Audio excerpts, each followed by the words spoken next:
වෛශ්‍රවණ දෙවියෝ හරියට රාත්‍රී ගමන් ඔය දැන් උනත් පෝය දවසට වෛශ්‍රවණ දෙවියෝ හරියට සක්මන් කරනවා. ඔය ඒ වෛශ්‍රවණ දෙවියුන්ගේ හරිය උදව්වක් තියෙනවා ධර්මයේ දියුණු කරන අයට.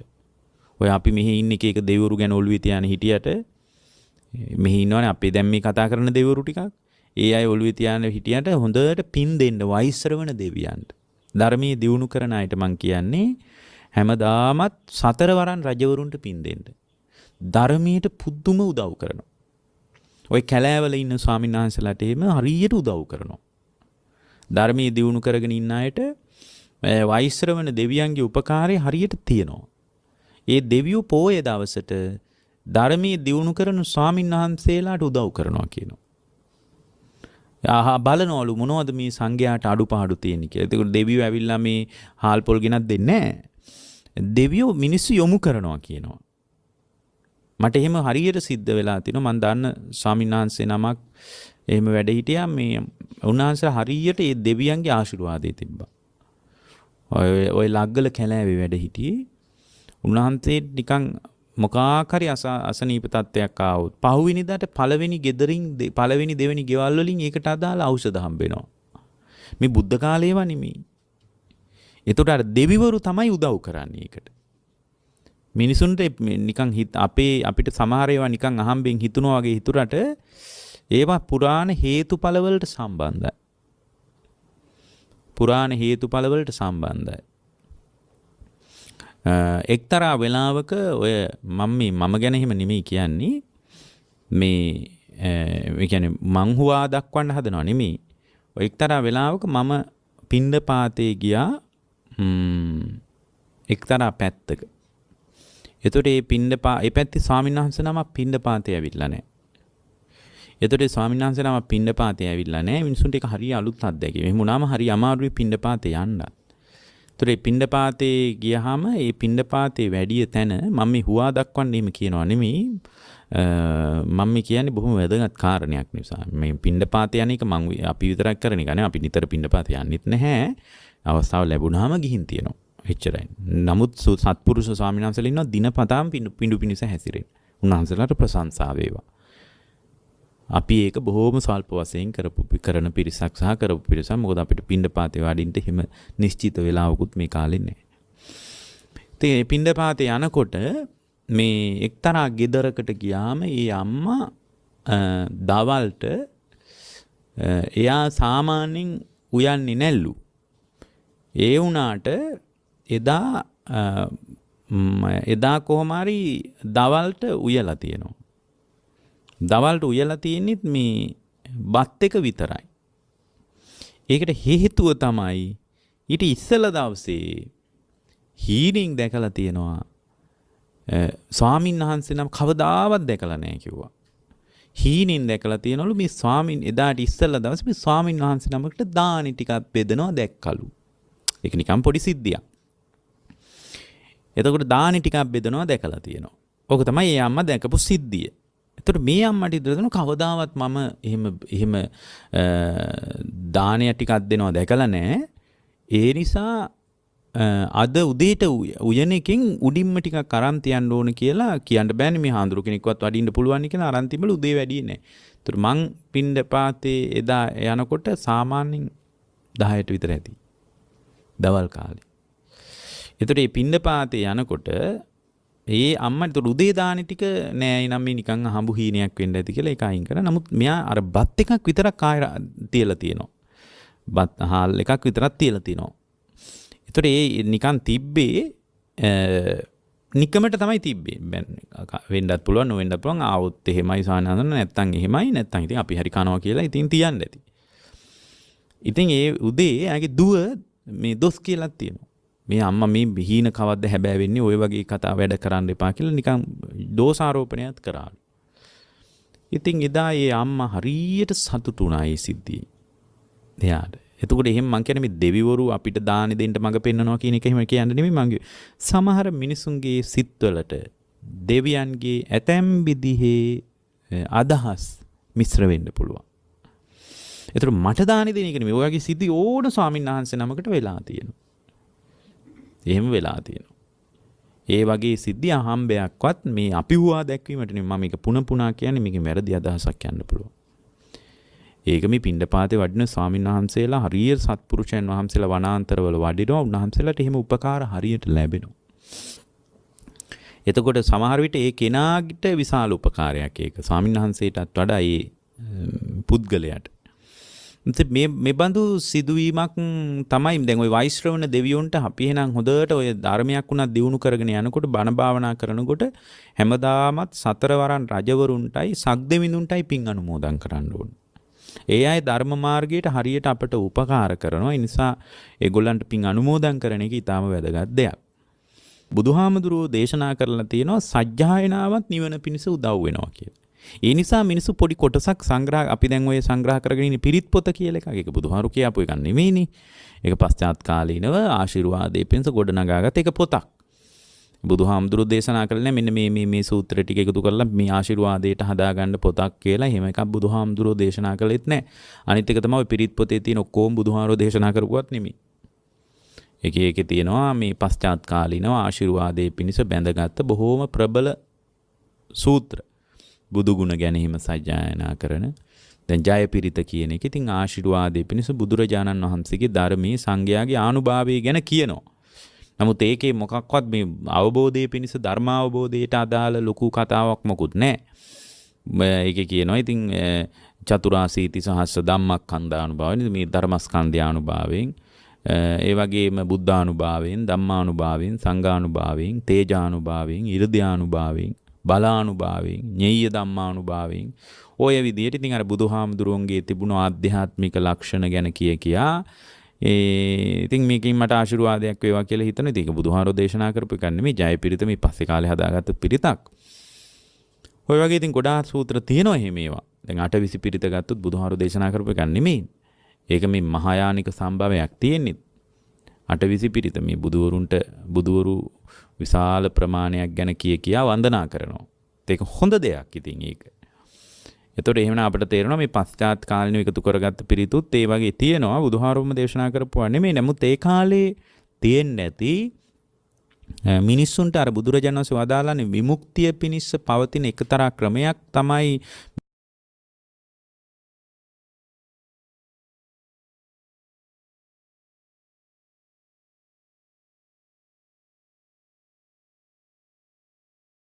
මිනිස්සු කටපාඩම් කරගන්න ඇති. ඒ සූත්‍ර ටික. එතකොට එහෙම සංග්‍රහ වෙච්ච එකක් වෙන්නේ නැති සමහරට මේ පාරායන වර්ගය කියන්නේ. එතකොට මේ පාරායන වර්ගයේ තියෙන සූත්‍ර ඔක්කොම එදා වේලුකණ්ඨකී නන්ද මාතාව කියන්නත් නැතුව ඇති. සූත්‍ර කීපයක් 5ක් විතර යන්න මතක තියෙන්න ඇති. අපි මේ අනුමාන කරන විදියට. එතකොට අනිත් එක තමයි වේලුකණ්ඨකී නන්ද මාතාව කියලා කියන්නේ සාමාන්‍ය කාන්තාවක් නෙවෙයි. ඒක බොහොම පරමාදර්ශී කාන්තාවක්. ඇය රාත්‍රියේ හඳ පායාගෙන එන යාමයට එකතු වෙලා බොහොම ගෘහණියක් ගෙදරක හිටපු අම්ම කෙනෙක්. ඉතින් බුදුරජාණන් වහන්සේගේ ධර්මයේ තුල ජීවමාන වෙච්ච ශ්‍රාවිකාවක්. ඇයට හැම වෙලාවකම බුදුරජාණන් වහන්සේව සිහි වෙනවා. ඉතින් ඇය පුරුද්දක් විදියට රාත්‍රියට ඔය බුදුරජාණන් වහන්සේ දේශනා කරපු දේශනා සජ්ජායනා කරනවා. එතකොට මේ පුරුද්දක් විදිහට දැන් සමහර පොය දවසට එහෙම එළි වෙනකන් සජ්ජායනා කරනවා. දැන් අපේ අම්මලා ඉන්නවා රාත්‍රියට ඉතින් පිරිත් සූත්‍රයක් දෙකක් සජ්ජායනා කරලා තමයි නිදාගන්නේ. ඒක හොඳ පුරුද්දක්. ඒවත් අර ආචින්න කර්ම විදිහට බලපානවා. ගෙදර කෙනෙකුට හිතෙන්න පුළුවන් ධර්මයක් නැති මිනිස්සෙකුට මේ මොනවාට මේවා කියනවද දන්නේ නැහැ. ඔය අපේ අම්මා අපේ ආච්චි එහෙම කියන්න පුළුවන්. නමුත් ඒක තමයි ඒ අම්මට උදව් වෙන්නේ මරණාසන්න මොහොතේ. ඒක හරි උදව්වක් ඒක. ඒ නිසා ඒවා නතර කරන්න නරකයි. ඒක පුළුවන් විදිහට අපි සජ්ජායනා. සමහරට අපිට ගොඩාක් ඒවා බැරි වෙන්න පුළුවන්. එක ගාතාවක් වෙන්න පුළුවන්. ඒ බඳු එකම ගාතාවක් වුණත් නිතර සජ්ජායනා කරන්න පුරුදු වෙන්න ඕන. නින්දට කලින් ඒ බඳු සජ්ජායනාවක් කරලා නින්දට එකතු වෙන එක ඉතාම වැදගත් දෙයක්. ඒ වගේ මේ වේලුකණ්ඨකී නන්ද මාතාව කියන්නේ බොහොම සත්පුරුෂ තැනැත්තියක්. ඇය බොහොම ගුණවත් කාන්තාවක්. ඇයගේ ජීවිතයේ තිබුණා දියුණු කරගත්ත ධර්මයක්. ඇයට ඒ වගේම ඇයට උවමනාව තිබුණා බුදුරජාණන් වහන්සේගේ ධර්මයේ තුල පිහිට හදාගන්න. ඉතින් ඇය එකතරා රාත්‍රියක පාරායන වර්ගයට අයිති සූත්‍ර කීපයක් සජ්ජායනා හඬ ගාලා කියන්න පටන් ගත්තා. ලස්සනට කියන්න ඇති. පිරිත් කියනවා වගේ කියන්න ඇති. එහෙම කියනකොට ඇයගේ හිතත් බොහෝම කෙලෙසුන්ගෙන් මිදුණා. හිතෙත් ඒ සජ්ජායනාව තුළ කෙලෙස් තිබුණේ නැහැ. දැන් අපි සින්දුවක් කියනවා නම් ඒකේ කෙලෙස් තියෙනවා. රාග ද්වේෂ ඇවිස්සෙනවා ඒවට. නමුත් ඇය මෙහෙම කියද්දී මෙතනින් ගියා වෛශ්‍රවණ දෙවියෝ. එක බොහොම ජනප්‍රිය සිද්ධියක්. එතකොට මේ වෛශ්‍රවණ දෙවියෝ යනකොට වෛශ්‍රවණ දෙවියෝ අහගෙන හිටියා මේ කතාව. වේලුකණ්ඨකී නන්ද මාතාව මධ්‍යම රාත්‍රිය විතර වෙනකන් කියනවා ඇති. මධ්‍යම රාත්‍රිය විතර වෙනකන් ඉතින් ඇය සජ්ජායනා කරනවා ඇති. එතකොට තමයි මේ වෛශ්‍රවණ දෙවියෝ රාත්‍රී ගමනක් යනවා. වේලුකණ්ඨකී නන්ද මාතාව කියන්නේ ඇය බොහොම සත්පුරුෂ කාන්තාවක්. එදා රාත්‍රියේ ඇය පාරායන වර්ගයේ සජ්ජායනා කළා. සූත්‍ර කීපයක් සජ්ජායනා කරනකොට මේ වෛශ්‍රවණ දෙවියෝ රාත්‍රී ගමනකදී මේ ලස්සනට ඉතින් බොහොම කිසි සද්දයක් බද්දයක් නැති වෙලාවක බොහොම කණාමැදිලි එලියක් එහෙම් මෙහෙම් පවතින වෙලාවක කිසිම සද්දයක් බද්දයක් නැති වෙලාවක එක්තරා ස්ත්‍රියක් සූත්‍ර කීපයක් බොහොම මිහිරට ලස්සනට තාලයකට කියන්න ඇති අම්මා. තාලෙට කියනකොට ඒක බොහොම හිත නිවෙන සුළු ස්වභාවයක් වෙන්නත් ඇති. ඉතින් ඒක ඇහිලා මේ වෛශ්‍රවණ දෙවියෝ පහලට බැස්සා කියනවා. වෛශ්‍රවණ දෙවියෝ පහලට බැහැලා ටිකක් වෙලා හිටියලු. ටිකක් වෙලා ඉඳලා ඉවර වෙනකම්ම හිටියලු. වැඳගෙන හිටියලු. ඇයි අර කාන්තාව බොහොම මිහිරට බුදුගුණ නිමි කියන්නේ බුදුරජාණන් වහන්සේ ගැන නි කියන්නේ ධර්මයේ ගැන නි කියන්නේ සංඝයා ගැන නි කියන්නේ මේ ටික කියනකොට අහගෙන ඉඳලා අන්තිමටම වේලුකණ්ඨකී නන්දමාතාව මේ සජ්ජායනා විවර වුණාම කතා කරාලු. කතා කළාම කවුද කියලා ඉතින් ඇහුවාම මම වෛශ්‍රවණ දෙවියෝ. එතකොට මම තමයි සොයුරිය ඔබගේ සහෝදරයා. ඉතින් බොහොම ලෙන්ගතුව කතා කරලා තියෙනවා.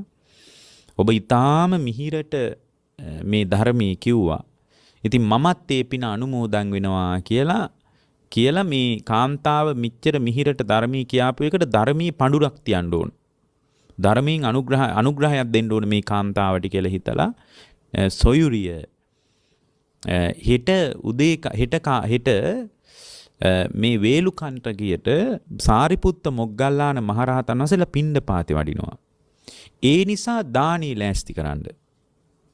සංඝයාට දානි ලෑස්ති කරන්න. ඒ දානි දීලා නැගණිය ඔය පින මටත් අනුමෝදන් කරන්න. ඒක තමයි නුඹට මගෙන් ලැබෙන ධර්ම අනුග්‍රහය. එහෙම කියලා වෛශ්‍රවණ දෙවියෝ සාදුකාර දීලා පිටත් වෙලා ගියාලු. එදා රාත්‍රී මේ කාන්තාවට හරි සතුටුයි. ඇයි? සාරිපුත්තහරෝ දන්නෙත් නැහැ. මොග්ගල්ලාන මහරහතන් වහන්සේ දන්නෙත් නැහැ. හැබැයි මේ කාන්තාව දන්නවා. එදා රාත්‍රී 500ක් සංඝයාට ගෙදර ඉන්න අනික් අයත් එකතු කරලා අහල පහල අයටත් කතා කරන්න ඇති. මෙන්න මේ පණිවිඩයක් ආවා අපි දානි හදමු කියලා. ඉතින් මිනිසුන්ගේ ජීවිතේ වලත් ශ්‍රද්ධාවෙම හොඳට තිබ්බ නිසා ඒගොල්ලෝ දානි ටික පිළියෙල කරා. ලොකුවට ව්‍යංජන 25 30ක් හදන්න නැතුව ඇති. සාමාන්‍ය සංඝයාට හරියන විදියට දානි ලෑස්ති කරන්න. මොකද 500කට විතර දානි හදනවා කියන්නේ එළි වෙනකන් ඇහැරලා හදන්න ඇති. ඉවර කරලා උදේම අර ඒ ප්‍රධාන නගරේ කිට්ටුවට එනකොට කෙනෙක් ඇව්වා සාරිපුත්ත මොග්ගල්ලාන මහරහතන් වහන්සේ ළඟට ස්වාමීනි වේලුකණ්ඨකී නන්ද මාතාව දානි ලෑස්ති කරලා තියෙනවා. ඔබ වහන්සේ දානි පිළිගන්න වඩින්න. ඔබ වහන්සේ වඩින්න දානි. ඒතර මේ සාරිපුත්ත මොග්ගල්ලාන මහරහතන් වහන්සේලාට මේක හරීම ගැටලුකාරීයි. කිව්වෙත් නෑ මෙහෙට වඩින බව. එතකොට මේ කාන්තාව කොහොමද දැනගත්තේ? ඉතින් කමක් නෑ දැන් දානි ලෑස්ති කරලාලුනේ. 500ක් සංඝයාට දානි ලෑස්ති කළා. ඉතින් උන්වහන්සේලා වැඩියා. ආසනත් පනවලා තිබ්බා. උන්වහන්සේලා බැලුවා කොහොම දැනගත්තද දන්නේ මේ කාන්තාව. දානිත් පූජා කළා. දානි පූජා කරාම අහලා තියෙනවා නැගණිය අපි මෙහෙට එන බව අපි කාටවත් කිව්වේ නෑ. අපි නොකිය අපි දුපිනිස වැඩියේ. කොහොමද අම්මා දැනගත්තේ? මේ අපි වඩින බව දැන. ඒතුළු කිව්වා ස්වාමීනි ඊයේ රාත්‍රියේ මම මේ පාරායන වර්ගයේ බොහොම ගෞරවයෙන් සජ්ජායනා කර ඉන්නකොට වෛශ්‍රවණ දෙවියෝ මෙතනින් ගියා.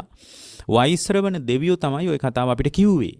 වෛශ්‍රවණ දෙවියෝ ඒ කතාව කිව්වා. ඉතින් මම ඊයේ රාත්‍රියේ එළි වෙනකන් ඇහැරගෙන මේ දාන ටික හැදුවා.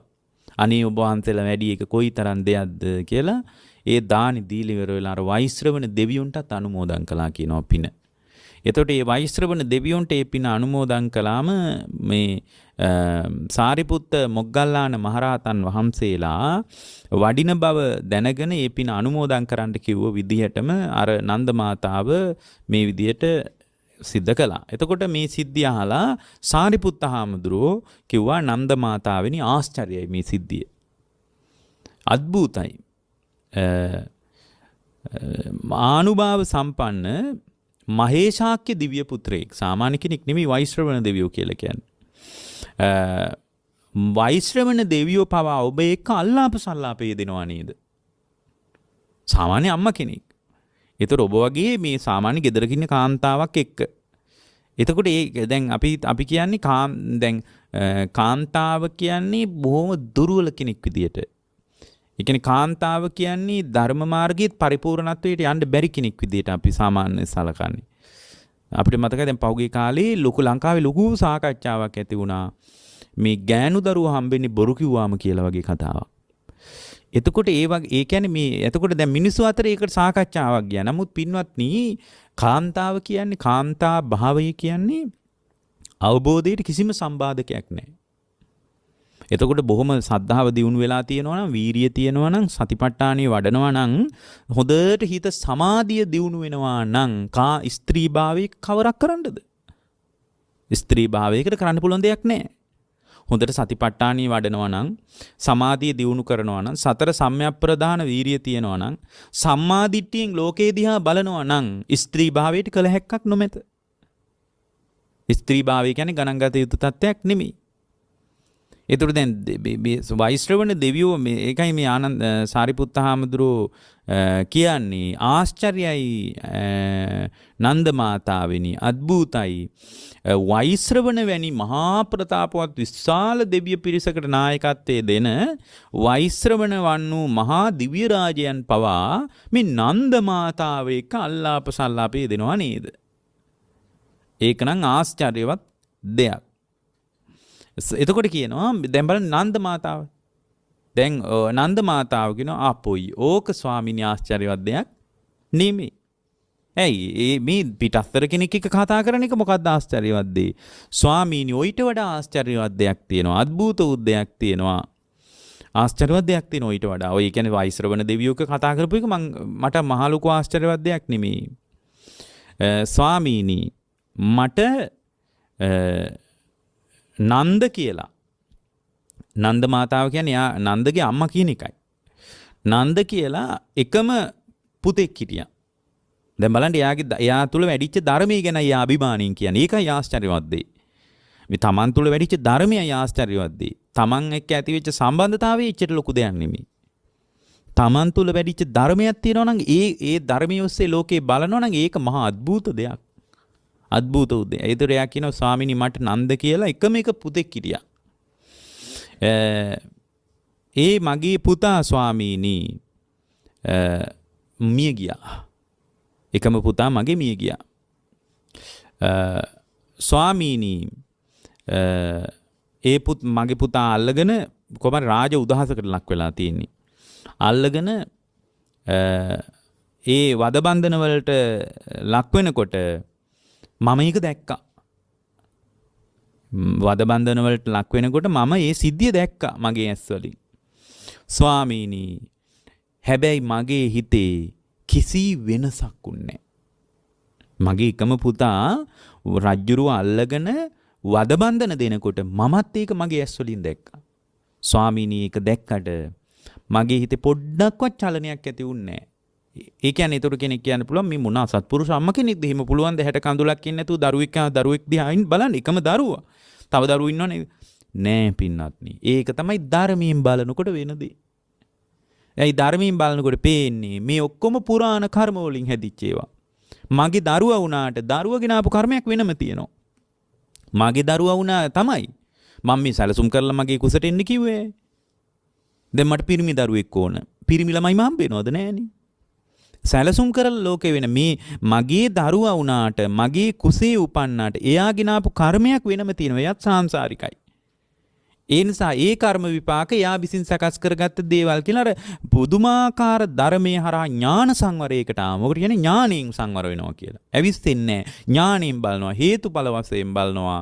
නාම රූප වශයෙන් බලනවා. ස්කන්ධ වශයෙන් බලනවා. ආයතන වශයෙන් බලනවා. මේ ආයතනයන්ගේ පහළවීම නේද? ඒ නිසා නේද මම මේවා දකින්නේ, මට මේවා පේන්නේ, මට මේවා ඇහෙන්නේ. මෙන්න මේ විදිහට ඥාණයකින් බලනකොට පුදුම ඥාන සංවරයක් ආත්ම දමනයක් ඇති වෙනවා. ඒකයි මේ නන්ද මාතාව කියන්නේ ස්වාමීනි පුදුමේ ඕක නෙමෙයි. ස්වාමීනි මගේ එකම පුතා නන්ද එයාව රජුරු අරගෙන ගිහින් වදබන්ධන දෙනකොට මමත් අත් දෙක බැඳගෙන බලාගෙන හිටියා. උපේක්ෂාවෙන් බලාගෙන හිටියා. ස්වාමීනි මගේ හිතේ ස්වල්පවත් පොඩිවත් ස්වාමීනි මගේ හිතේ හෙලවීමක් ඇති වුණේ නැහැ කියලා. අන්න ඒක තමයි ධර්මයේ දියුණු වෙනකොට වෙන දේ.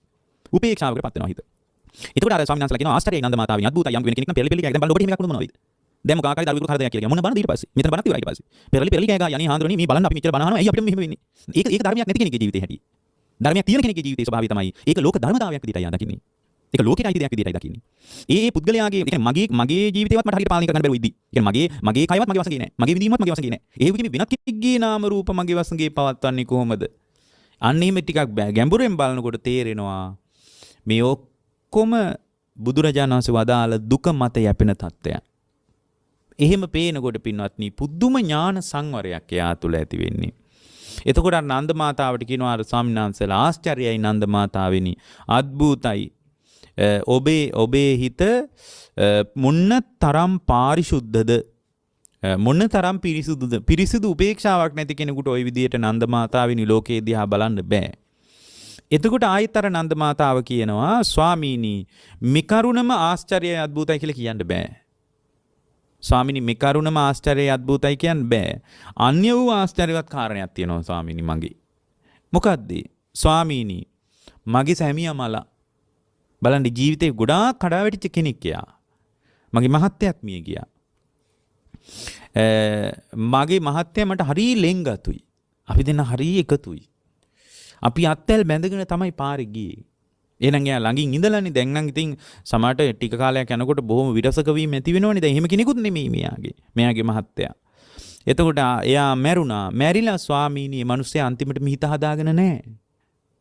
අන්තිම මරණාසන්න මොහොතේ හිත හදාගෙන නැහැ. යක්ෂ යෝනියක ඉපදිලා ස්වාමීනි මාව තමයි මතක් වෙලා තින්නේ. ඒ කියන්නේ මරණාසන්න වෙලාවේ මත ඒ කියන්නේ එච්චර එකතුවෙන් ඉඳලා දෙන්න. හරි හිතවත්ව ළඟින් කිට්ටුවෙන් ඉඳලා. අනේ මම මලාම අපේ නන්දමාතාවට කවරක් වෙයිද වගේ හිතෙන්න ඇති. එයාට අත අරගන්න බැරි වුණා තමන්ගේ බිරිඳව. ඒ නිසා එයාව මතක් වෙලා එයා ඉපදිලා තින්නේ දුගතියේ. එයාගේ මහත්තයා දුගතිය ඉපදිලා. එයා කියනවා ස්වාමීනි රාත්‍රියේ එකපාරම මගේ මහත්තයා කලින් හිටි ස්වරූපයෙන්ම මං ඉස්සර එකපාර පෙනී ඉන්නවා. රැට එකපාර පෙනී ඉන්නවලු. දැන් එහෙම එකක් අපිට වුණොත් මොනවා වෙයිද? එකපාර ඔන්න ස්වාමියා මැරෙනවා. මැරිලා එකපාර රැට ලයිට් නැති වෙලාවක එකපාර තනියෙන් සද්ද නැතුව ඉන්න වෙලාවක ඇඳ ළඟ පෙනී ඉන්නවා මෙහෙම එකපාර. ඊට පස්සේ අපිට මොනවද වෙයිද? අපිට පිරිත් නූල් බැඳලා ලොකු ප්‍රශ්නයක් අපිට ලොකු තොইলකුත් නටන්න වෙනවා. ඇයි අපේ හිත එහෙම හෙල වෙනවා. එතකොට ධර්මයේ දියුණු කරගෙන යනකොට හෙලවීම ඇති වෙන්නේ නැහැ.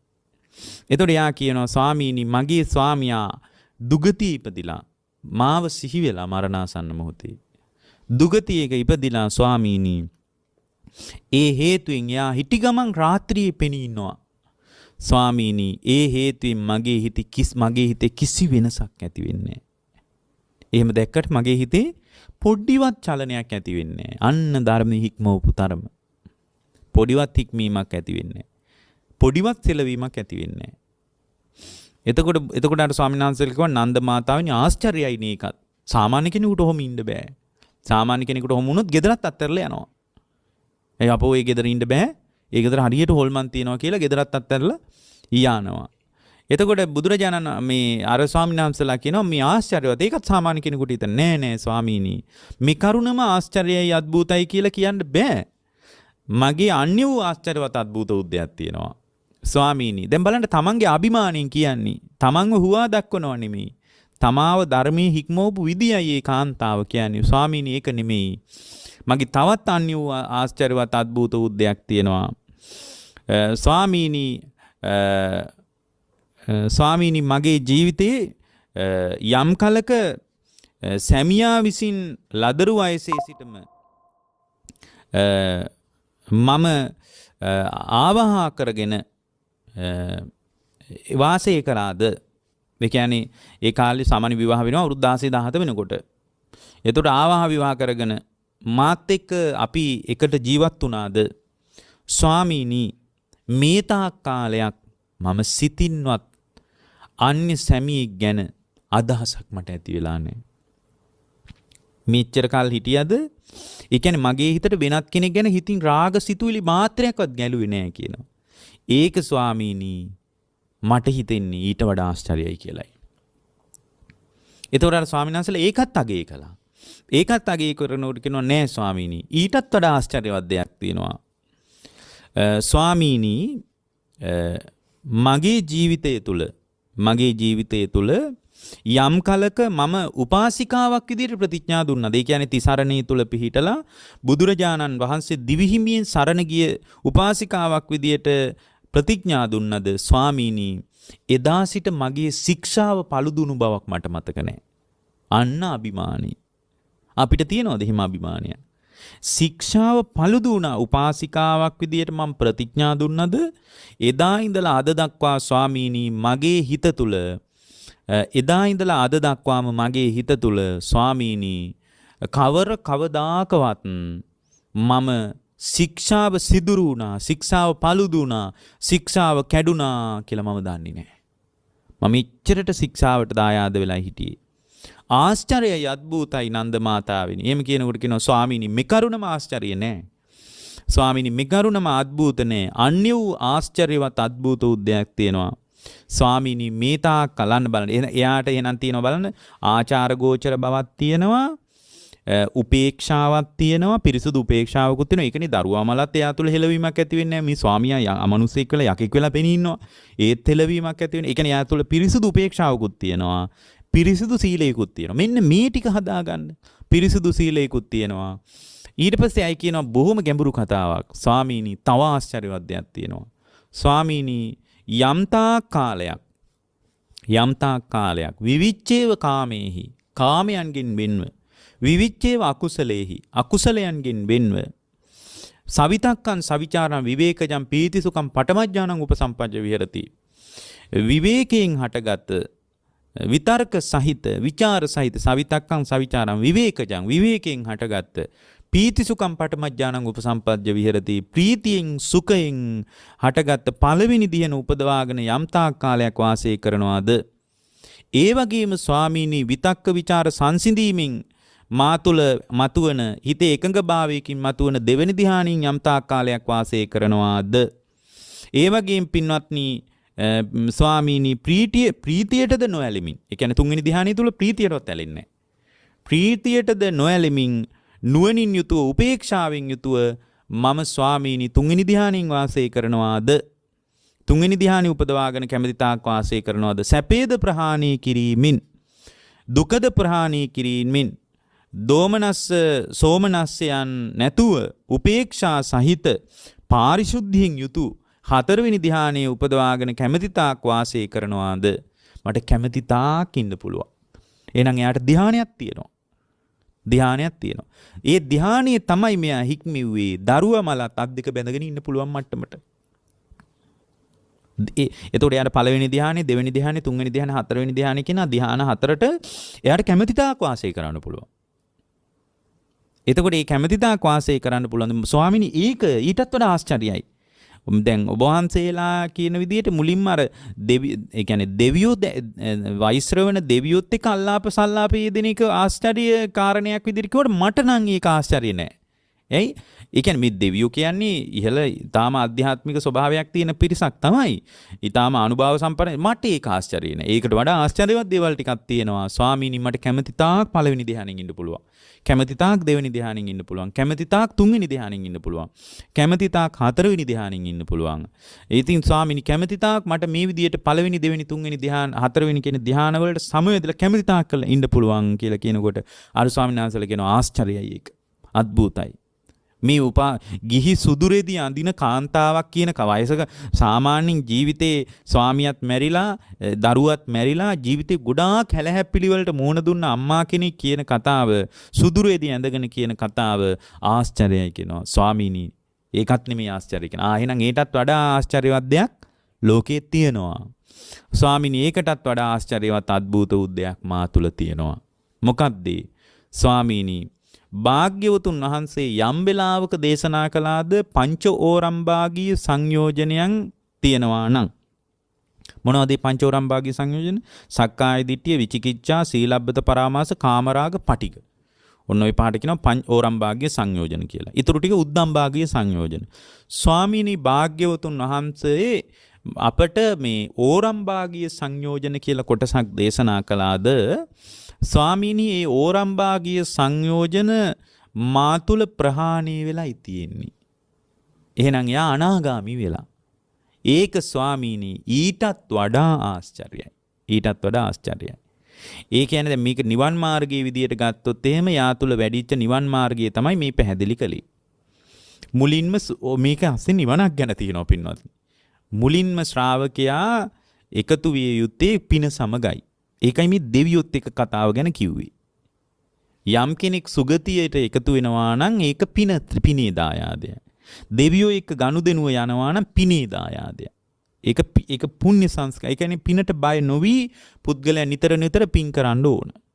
ඒක තමයි අර මේක ඇස්සේ තියෙන දාර්ශනික කතාව. වේලුකණ්ඨකී නන්ද මාතාව දෙවියොත් එක්ක කතා කරනකොට අර ස්වාමීන් වහන්සේලා ආශ්චර්යයි කියලා කියනකොට ඒක ආශ්චර්යය තමයි.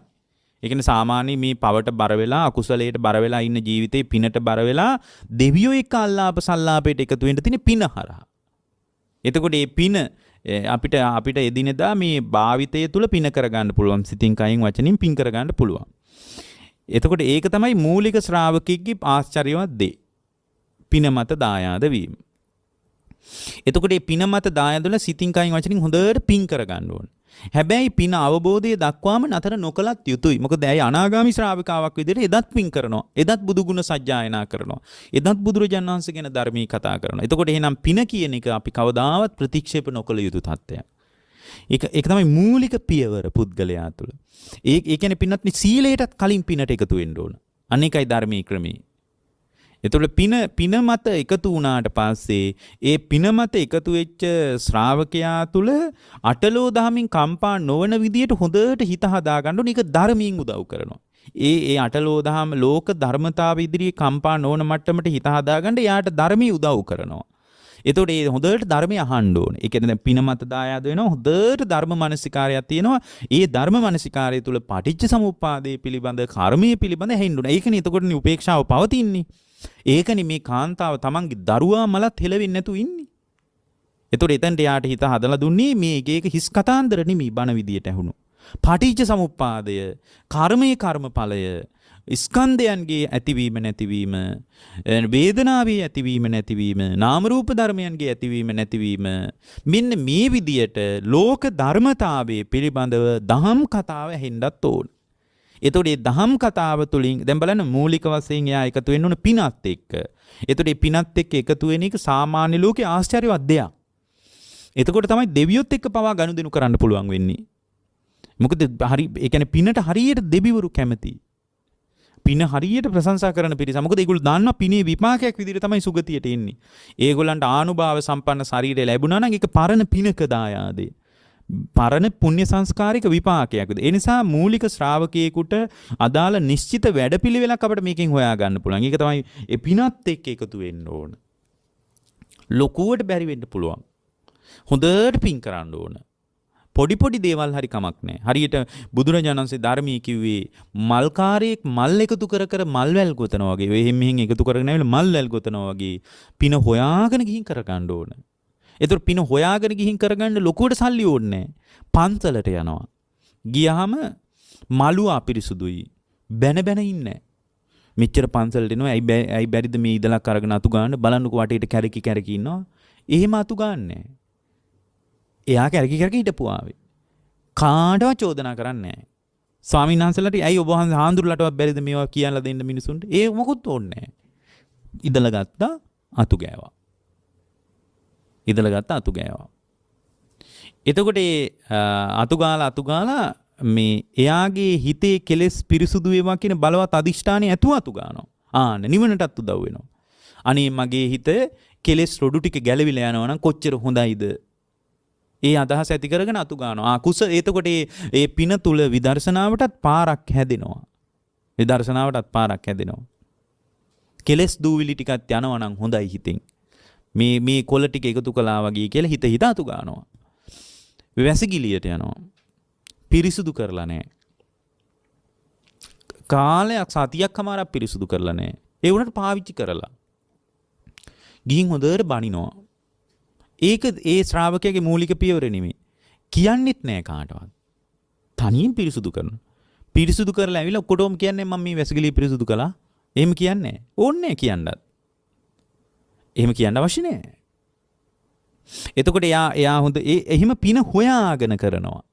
ඒකට ලොකු දැන් වැසිකිලි කැසිකිලිය ටිකක් පිරිසුදු කරන්න පන්සලට ගිහින් ගිය වෙලාවක වැසිකිලියක් කැසිකිලියක් පිරිසුදු කරන්න මේ සල්ලි ඕනද?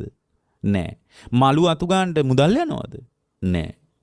ඒතකොට මේ හැම වෙලාවකම හිතා ගන්නවා චිත්ත පාරිශුද්ධිය ඇති වේවා. මගේ හිතේ කෙලෙසුන්ගේ මගේ හිතෙත් මේ වැසිකිලි වගේම අපවිත්‍ර දේවල් වලින් පැල්ලන් හිටලා තියෙන්නේ. මොනවද? උපදීන්ගෙන් කාම උපදීන්ගෙන් හිටපු පැල්ලම් තියෙනවා. කෙලෙස් උපදීන්ගෙන් හිටපු පැල්ලම් තියෙනවා. අபிසංකාර උපදීන්ගෙන් හිටපු පැල්ලම් තියෙනවා. ස්කන්ධ උපදීන්ගෙන් හිටපු පැල්ලම් තියෙනවා. ඒවා සංසාරයෙන්ම පැල්ලම් වෙලා කාලයක් ගිහින් ඒවා යවන්න අමාරුයි. ඔය සමහර පැල්ලම් තියෙන්නේ හිටියාට පස්සේ ඒවා කාලයක් ගිහින් ගොඩාක් අතුල්ලන්න ඕන. ගොඩාක් අමාරුයි. සුද්ධ කරනවා. එතකොට දැන් අපි හිතමුකෝ මේ වයෝවෘද්ධ ස්වාමීන් වහන්සේ නමක් ඉන්නවා. උන්වහන්සේ මට මම අත්දකපු දේවල් මට මතක් වෙලා මේ කියන්නේ. එතකොට ඒ ස්වාමීන් වහන්සේගේ මේ තියෙන උන්වහන්සේ දහත් පිට වළඳනවා. පඩික්කම තියෙනවා. අපිරිසුදුයි. කවුරුත් කැමති නැහැ ඒක පිරිසුදු කරන්න. එතකොට ඒක පිරිසුදු කරන්න කැමති නැහැ. ඒ නිසා කාලයක් අපිරිසුදු වෙලා එයා ඒක හොඳට පිරිසුදු කරනවා. ඒ පිරිසුදු කරන එක දැන් උන්වහන්සේට කරගන්නත් බෑ වයෝවෘද්ධ ස්වාමීන් වහන්සේ නම. පිරිසුදු කරනකොට හිතනවා මගේ කහටත් හිතෙන් අයින් වෙනවා නම් හොඳයි. නිවන ඒක තමයි මූලික පියවර ශ්‍රාවකයෙක්ගේ. ඒකයි බේලුකණ්ඨකේ නන්ද මාතාව පළවෙනියෙන් ආශ්චර්යවත් දේ විදියට දැක්කේ අර ස්වාමීන් වහන්සේලා මොකද්ද? මේ අල්ලාප සල්ලාපයට එකතු වීම කාය එක්කද වෛශ්‍රවණ එක්ක. සාමාන්‍ය කෙනෙක් නම් කමන්නේ. ඒතර වෛශ්‍රවණ එක්ක අල්ලාප සල්ලාපයට එකතු වීම. මේක තමයි පින ගැන යම් කිසි ගැඹුරු අදහස. ඒක තමයි මූලික පියවර. එතකොට දෙවෙනි පියවර මොකද්ද? දෙවෙනි පියවර තමයි දෙවෙනි කතාව ඇයිගේ කතාන්දරයේ තිබ්බේ මේ ඇයට තිබුණා ඇයගේ එකම නන්දපු කියන පුතා මලා ඇයගේ පුතා විඳවනවා දැක්කා. එතකොට ස්වාමියා පෙරේතෙක් වෙලා උපන්නා. එතකොට ඒ අමනුෂ්‍යයා පෙනී ඉන්නවා හිටින් ගමන්. එතකොට එයාගේ හිත හෙල්ලෙන්නේ නැහැ. එතකොට ඒ හිත හෙල්ලෙන්නේ නැහැ කියන එකේ අදහස තමයි පින්වත්නි හොඳට ධර්මය අහලා යා තුල උපේක්ෂාවක් පිහිටලා. ඒ කියන්නේ ලෝකයට පේන්නේ අඬන්න හේතු වුණාට එයාට පේන්නේ හේතුඵල ටිකක් මේකේ පේන්නේ. එයාට පේන්නේ කර්මඵල ටිකක්. ස්වාමියාගේ දුගතිගාමී උපත කර්මී ප්‍රතිලාභයක් ඇටියට එයාට පේන්නේ. එයාට චෝදනාවක් යන්නේ අනේ අපේ මහත්තයා මාත් එකට හිටියා එකට පින් කළා නේද? ඇයි මෙහෙම වුනේ? එහෙනම් මේ ධර්මී විපාක නැද්ද? එහෙම නෑ. එයාට පේන්නේ හේතුඵල කර්මඵල පේන්නේ. ඒ කියන්නේ ධර්මයෙන්ුත් උදව් ගන්න ඕන. හොඳට ධර්මය අහන්න ඕන. ඒ කියන්නේ පින මත එකතු වෙන්න ඕන ධර්මයෙන් උදව් ගන්න ඕන. පටිච්චසමුප්පාදේ හේතුඵල කර්මඵල. ඉතින් කර්මඵල වලින් බලනකොට පුතා උල තියෙනකොට අත් දෙක බැඳගෙන බලාගෙන ඉන්න පුළුවන් හිතක් හැදුනා. ඇයි? දන්නවා මගේ කොල්ලා තමයි. හැබැයි මිනිහාගේ කර්මය වෙන එකක්. අපි දෙන්නේ එකට හදපු කර්ම නෙමෙයි. මේ වෙලාවේ මට මේක දකින්න උනා. ඒකත් මගේ පරණ කර්මය. මම මේ පරණ කර්මයක් ගෙවන්නේ. පරණ කර්ම විපාකයක් ගෙවලා දැම්මා කියලා එයාගේ හිතේ සැහැල්ලුවක් ඇති වෙන්නේ. අන්න ඒක ඇති වුණේ ධර්මය අහලා ඇති වෙච්ච ධර්මමය ශික්ෂණය. ධර්මමය ශික්ෂණය. එතකොට ඊළඟට ඒ කාන්තාව කියනවා මේ ස්වාමීනි මට තවත් ආශ්චර්යවත් අద్భుත උද්දයක් තියෙනවා. ස්වාමීනි මම මගේ සැමියා එක්ක එකතු වුණ කාලේ ඉඳලා මේ තාක් කාලයක් ස්වාමීනි මම වෙනත් සැමියෙක් ප්‍රාර්ථනා කළේ නෑ. මං කවදාවත් එහෙම අදහසක් නෑ. ඊට පස්සේ යා කියනවා ඒ තමයි පුතත් ආචාර ගෝචර බව. ආචාර ගෝචර සම්පන්න වෙන්න ඕන. ඒකට කියන්නේ අනුමත්තේසු වජ්ජේසු බය දස්සාවි. අනුමාත්‍ර වරදෙහි පවා බිය දකින්නවා. අපි කියන්නේ ඒකට ආචාර ධර්ම කියලා. අන්න ඒ ටිකක් තියෙන්න ඕන. ඔකට ධර්ම කියන අනුමත්තේසු වජ්ජේසු බය දස්සාවි අනුමාත්‍ර වරදෙහිත් දැන් මෙයාට බයක් ඇති වෙනවා. ඒ නිසා අන්‍ය සැමියෙක් ගැන අදහසක් එන්නේ ඊට පස්සේ යා කියනවා ස්වාමීනි මම උපාසිකාවක් විදියට යම් තාක් කාලයක් ප්‍රතිඥා දුන්නද ඒ තාක් කාලයක් මම සීලේ කැලැල්ලුණා සිදුරුණා කියලා මතක නැහැ. ඒක තමයි පින්වත්නි අන්න ආර්ය සීලය. ආර්ය සීල. දැන් පිළිවෙතක් විදියට ගත්තොත් මොකද්ද? පිළිවෙතක් විදියට ගත්තොත් පුණ්‍ය සංස්කාරයක එකතු වීම. එතනින් පස්සේ පින්වත්නි හොඳට ධර්ම ශ්‍රවණය, ධර්මයේ හරහා ඇතිවෙච්ච ශික්ෂණය, තුන්වෙනි පියවර තමයි ආචාර ගෝචර සම්පන්න බව, හතරවෙනි පියවර තමයි ආර්ය සීලය. ආර්ය සීලය. එතකොට යා තුල සීලේ කැලල් වෙන්නේ නැහැ. උපාසිකාවක් විදියට ප්‍රතිඥා දුන්න දවස් පොයට ගිහින්නේ අපේ තියෙන්නේ. ඒ කියන්නේ අපි ඒ වෙලාවට විතරයි. නමුත් එයාගේ සීලේ කැලල් වෙන්නේ නැහැ. මොකද සීලේ කැලල් වීමට අදාළ සංයෝජනය උදුරලා දාන්නයි එයා උත්සාහ කරන්නේ. අන්න ආර්ය සීලය. මුලින් කතා කළේ නිකන් පන්සිල් වගේ එකක්. අර ආචාර ගෝචර අනුමත්තේසු එයා කියන්නේ මහත්යා විතරයි මම ප්‍රාර්ථනා කළේ වෙන කෙනෙක් අර කාමීසු මිච්ඡාචාරා වේරමණී ඔය වගේ සීලය. ඒතකොට මෙතන කියන්නේ ඊට වඩා වෙන එකක්. ආර්ය සීලය මෙතන කියන්නේ. ඒතර අර ඒ කියන්නේ පන්සිල් වගේ එකක් ගැන අදහස එනවා ආචාර ගෝචර සම්පන්න කමින් මෙතන ඒකයි මේක සිද්ධි දෙකක් විදියට ඇයි කියන්නේ. මෙතන සිද්ධි දෙකක් විදිහට මතුවෙන්නේ ඒකයි. මොකද්ද පළවෙනි එක? පළවෙනි එක තමයි මේ අපි කතා කරන පන්සිල් වගේ ඒවා. ඒ සිල්පදවල තියෙන ප්‍රබලභාවයට එයාගේ හිතේ අර වෙන ස්වාමී ප්‍රාර්ථනා කරන්න. වෙන බිරිඳක් පතන්නේ.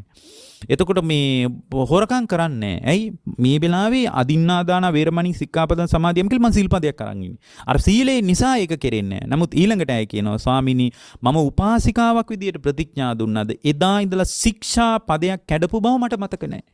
ඒක තමයි ආර්ය සීලය. ආර්ය සීලය කියන්නේ සිල්පද කැලල් වීමේ සංයෝජනය ගලවන්න උදව් කරනවා. සීලයට ප්‍රතිචාර දක්වන්නේ සීලේ කැඩීම පිණිස උදව් වෙන යම්කිසි සංයෝජනයක් තියෙනවනේ ඒක තමයි ගලවන්න හදන්නේ. අන්න ආර්යකාන්ත සීලය.